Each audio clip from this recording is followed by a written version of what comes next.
నమస్తే నేను మీ కుప్ప పద్మిని ఇన్నాళ్ళు మీ సపోర్ట్ ని నాకు అందిస్తూ మీ ప్రేమని నాకు అందిస్తున్న ప్రతి ఒక్కరికి కృతజ్ఞతలు ఇప్పుడు చూడబోతున్న ఈ వీడియో కూడా ఖచ్చితంగా మీకు ఉపయోగపడుతుంది లైక్ షేర్ అండ్ సబ్స్క్రైబ్ చేసి మీ ఇష్టాన్ని అలాగే మీ సపోర్ట్ ని నాకు అందించండి అలాగే ఈ వీడియో పట్ల మీ అభిప్రాయాన్ని కామెంట్ సెక్షన్ లో కామెంట్ చేసి నాకు తెలియజేయండి నమస్తే వెల్కమ్ టు అవర్ ఛానల్ నేను పద్మిని ప్రస్తుతంతో పాటు ప్రముఖ ఆధ్యాత్మికవేత్త అస్ట్రాలజర్ న్యూమరాలజిస్ట్ జమాలజిస్ట్ శ్రీమతి తనిష్క గారు మనతో పాటు ఉన్నారు మాట్లాడదాం తనిష్క గారు నమస్తే అండి నమస్తే తనిష్క గారు పితృపక్షాల్లోనే ఉన్నాం మనం పితృదేవతల ఆరాధన చాలా విశేషంగా ప్రతి ఒక్కరు కూడా చేసుకుంటున్నారు వాళ్ళ స్తోమతని బట్టి ఒకరు చక్కగా శ్రార్థ కర్మలు 15 రోజులు కూడా చేసే వాళ్ళు ఉంటారు వాళ్ళ తిథుల ప్రకారం అంటే ఎవరైతే వాళ్ళు చనిపోయిన వాళ్ళటువంటి తిథుల ప్రకారం చేసుకునే వాళ్ళు ఉంటారు కాదండి ఇవన్నీ మాకు తెలియవు అనుకుంటే అమావాస్య రోజు చేసుకునే వాళ్ళు ఉంటారు ఇంకా కొంతమంది ఉంటారు ఏమంటే మేము నిజంగా మాకు అసలు ఐడియా లేదు మా పెద్దవాళ్ళు చెప్పలేదు మాకు మాత్రం రకరకాల సమస్యలు ఉన్నాయి చేయించుకునే ఆర్థిక పరిస్థితి లేదు మాకు అయినప్పటికీ మా పితృదేవతల అనుగ్రహం మేము పొందాలి మా సమస్యల నుంచి మేము బయటపడాలి అని అంటే మరి ఏదైనా రెమెడీస్ ఏమైనా పవర్ఫుల్ రెమెడీస్ చెప్తారా చేసుకోవడానికి ఇప్పుడు పితృదేవతలు అనేటప్పుడు మేజర్ గా చనిపోయిన వాళ్ళు ఒక ఆత్మ అదిదా మనకు వచ్చి ఆ దోషం అనేది ఇస్తుంది అంటే వాళ్ళ ఆత్మ శాంతించకపోతే మనకు అది వాళ్ళకి సమస్యలుగా అవుతుంది ఇంట్లో ఉన్న వాళ్ళకి సరే ఇప్పుడు ఆ పితృ దోషం అనేది వాళ్ళకి ఎలా వచ్చింది ఫస్ట్ చూడాలి ఒకటి ఏంటంటే వాళ్ళకి ఇంట్లో ఎన్ని రోజుల నుంచి సమస్యలు జరుగుతుంది సరే ఎవరు చనిపోయిన తర్వాతలోంచి వచ్చింది ఒకసారి అలా కూడా అవును పర్టికులర్ గా ఇప్పుడు ఒకరు పెద్దవాళ్ళు చనిపోయారు ఆ ఇంట్లో ఆ టైమింగ్ లోంచి అసలు దోషం వస్తుంది అంటే దానికి తగినట్టుగా రెమెడీ ఉంటది కొంతమంది యాక్సిడెంట్ లో చనిపోతారు అది అకాల మరణం చెప్తారు అలా చనిపోతే కూడా పితృదోషం ఇంకా ఎక్కువ ఉంటుంది ఆ ఇంట్లో ఆత్మహత్యలు చేసుకున్నప్పుడు అది కూడా అస్సలు డేంజర్ అవును ఎందుకంటే వాళ్ళ ఆయుష్ వాళ్ళు నిర్ణయించేది కాదు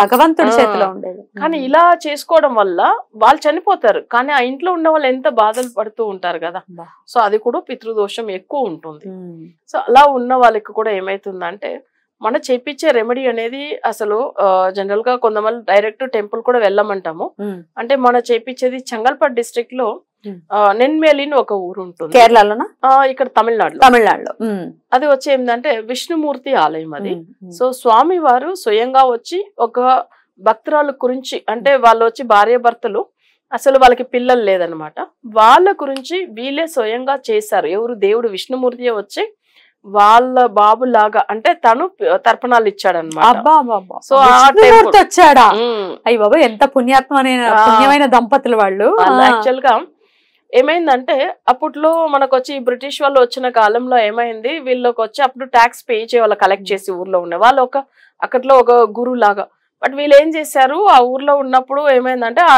డబ్బులంతా కలెక్ట్ చేసి విష్ణుమూర్తికి ఆలయం కట్టించేశారు ఆ డబ్బులు తనకి ఇవ్వాలి కదా బట్ అయితే వీళ్ళు ఏమైందంటే తను తప్పు చేశారు కాబట్టి డబ్బులు ఇవ్వట్లేదు తను గుడి కట్టుకున్నారు కదా అని తనకు ఊరి శిక్ష వేశారు అప్పుడు ఆయన బాధ ఏందంటే ఒకటి స్వామి నేను మీకే గుడి కట్టించాను నాకు పిల్లలు లేదు ఒకవేళ నేను చనిపోతే నేను ఆత్మ నాది శాంతించకపోతే కష్టం కదా నేను మంచిదే చేశాను నాకు పిల్లలు లేదు కాబట్టి నాకు ఎవరు పితృ తర్పణాలు ఇస్తారు అని చెప్పి బాధపడతారు సో నువ్వే రా ఆయన ఏం చేశాడు నేను నీకు కొడుక్గా ఉండి నేను చేస్తాను అని చెప్పి చేశాడు సో స్వామి వారు స్వయంగా వచ్చి ఇప్పుడు కూడా ఆయన పాదాలు అక్కడ ఉంటుంది సో స్వామి వారి పాదాల దగ్గరనే చేపిస్తారు అది అసలు నిజంగా చెప్పాలంటే 25 years బ్యాక్ మాకు కూడా ఏమైందంటే మా హస్బెండ్ వాళ్ళ తాతయ్య చనిపోయారు సో ఆయన చనిపోయిన తర్వాత అంత ముందుగా చాలా అంటే చాలా అసలు బిజినెస్ ప్లస్ ప్రాపర్టీస్ అన్ని బాగుండేది అప్పుడు ఏమైందంటే సడన్ గా కొన్ని ప్రాబ్లమ్స్ వచ్చేది బిజినెస్ లో అప్పుడు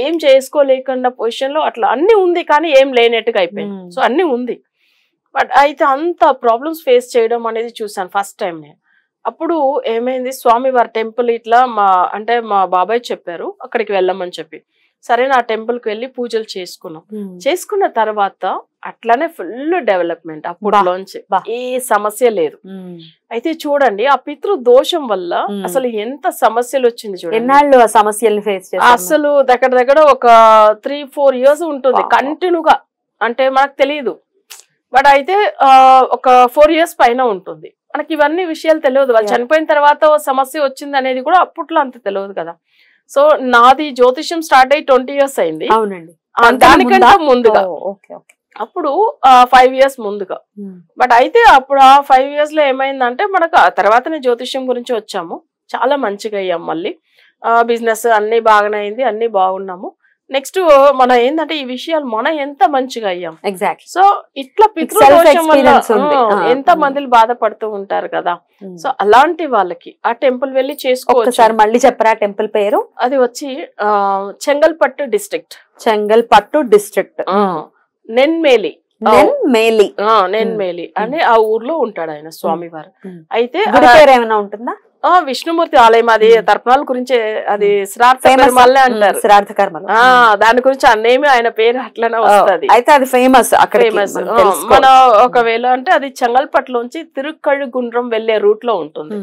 మనకు కావాలంటే ఆన్లైన్ మనకు ఒకసారి అడ్రస్ కావాలంటే పెడతాం, నో ప్రాబ్లం. వాళ్ళు డైరెక్ట్ వెళ్ళాలని అనుకునే వాళ్ళు వెళ్ళి వాళ్ళ చేతితో చేసుకోవచ్చాము. ఒకవేళ వెళ్ళలేదు అనే వాళ్ళకి మేము చేపించేది నెన్మేలిలో చేపిస్తాము, ప్లస్ అక్కడ కొల్లిమలలో చేపిస్తాము.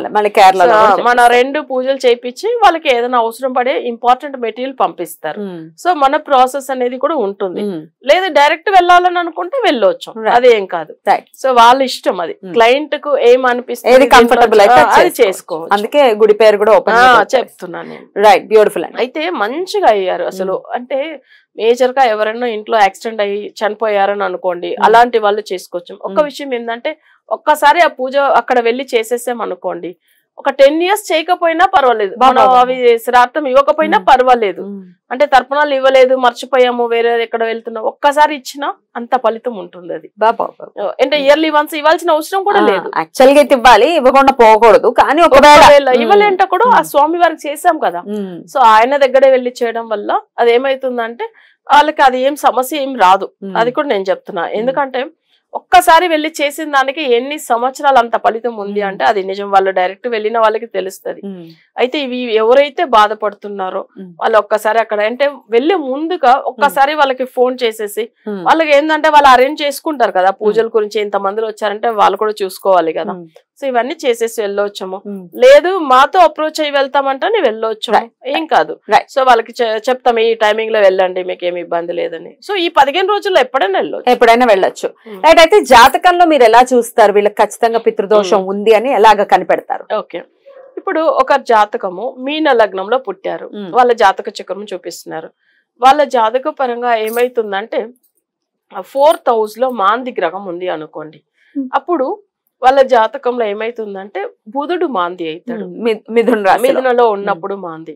సో అప్పుడు వాళ్ళకి ఏమైతుందంటే పర్టికులర్ గా వాళ్ళ ఇంట్లో ఉన్న వాళ్ళు ఎవరైనా ఆ బుధుడు పవర్ లో చనిపోయి ఉంటే, అంటే డేట్, మంత్, ఇయర్ అన్ని కలిపితే 5 పవర్ వచ్చింది అనుకోండి, అప్పుడు వాళ్ళ నాన్నగారైనా ఉండొచ్చు, వాళ్ళ మదర్ అయినా ఉండొచ్చు. బట్ అయితే 4th house అంటే మదర్ సంబంధించిన తల్లి గురించి ఉండేది. అయితే కానీ అప్పుడు అమ్మ చనిపోతే దోషం వస్తుంది. లేదు సరే నాన్నగారితో చనిపోయారు, 5 పవర్ లో చనిపోయారు అనుకోండి, అప్పుడు తండ్రి చనిపోతే కూడా దోషం వస్తుంది. అప్పుడు ఏమైతుందంటే పితృదోషం ఉంది మనం అక్కడ ఫస్ట్ కనిపెట్టేస్తాం. ఫస్ట్ వాళ్ళ జాతకం చూడగానే నెగిటివ్ నెంబర్స్ మెన్షన్ చేస్తాం.